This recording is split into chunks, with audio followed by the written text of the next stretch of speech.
Hey everyone, it's Vaughn from Millennial Comics, and today we're diving into a fascinating topic, the age-old question of whether comics really need a great story to be successful. I mean, think about it. With all the elements that make up a comic book, is the story really going to be a determining factor of sales, or are there other factors at play? But before we get into it, I want to be clear, if I mention any person or brand, it is not to take them in a negative light. I just want to spark some points for this topic. So focus on the meaning behind the example and not the person or brand of the example. Hopefully that makes sense. All right, so first up, let's talk about the person behind the comic. Have you ever considered who's bringing the comic to life? What if it's a celebrity like Keanu Reeves? With their involvement, would that make you want to grab a copy?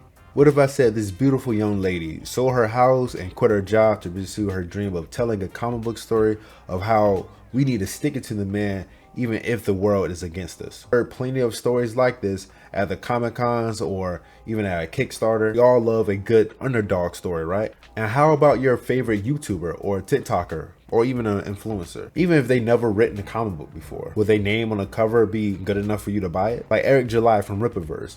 Buying his comic is a shot at Marvel and DC. No wokeness, right? This political, well-spoken comic fan has said all the right things for years. So at first attempt, this comic sold millions. After all, anyone who has a massive following would definitely leap a further distance for someone who doesn't, right? Okay, let's talk about art. The eye candy of comics.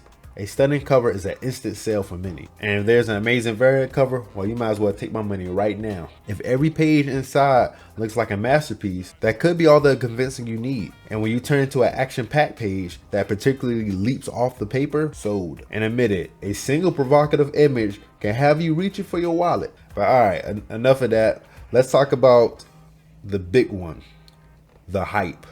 Hype can be very powerful in comics. If everyone's talking about how this comic is going to be the next big thing, you might want to rush to pre-order it before it sells out. And if it's a creator's last book, well, you can't miss out on that, right?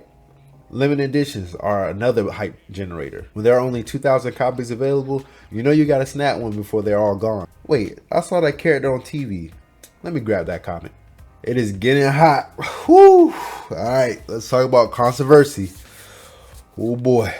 It's like a double-edged sword. If you hear a good book is trash, well, you can't criticize it because you haven't read it, right? So you buy it to see for yourself. And when a creator's name is buzzing all over social media, even if it's for the wrong reason, you might want to check it out just to see what's the fuss about, and so you can join the conversation. Raise your hand if you've been guilty of this.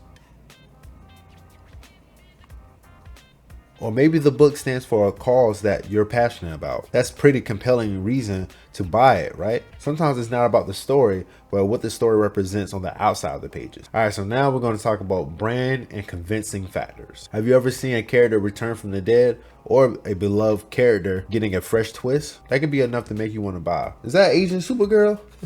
That's all you had to say. Have you ever seen a character return from the dead? As long as it's from a certain brand like Marvel and DC, would you be sold just off of that factor? Or it features one of your favorite characters. As long as the title is right, it can be a big selling factor. Brands do this all the time. They boost sales. It might be Spider-Man, but it's a different Spider-Man from another nation, from another planet, from somewhere else, a different universe. Again, the title, Spider-Man. So let's talk about some truly bizarre selling points. Oh, that book has waterproof paper? You don't want your comic book to drown. Hey, would you like to buy my comic book? Nah, I'm good. What if I put it in this fancy box? Sure, I don't see why not. It might not change the story, but sure does look cool. So anyways, in conclusion, so after considering all these factors, does the story really matter? As long as the customer buys, does the story even count? In today's comic book landscape, a one-hit wonder can go a long way, especially when controversy seems to fuel sales. The more controversial it is, the more eyes it gets on it, the more it sells. But hey, it's all a part of the evolving world of comics. I want to hear your thoughts.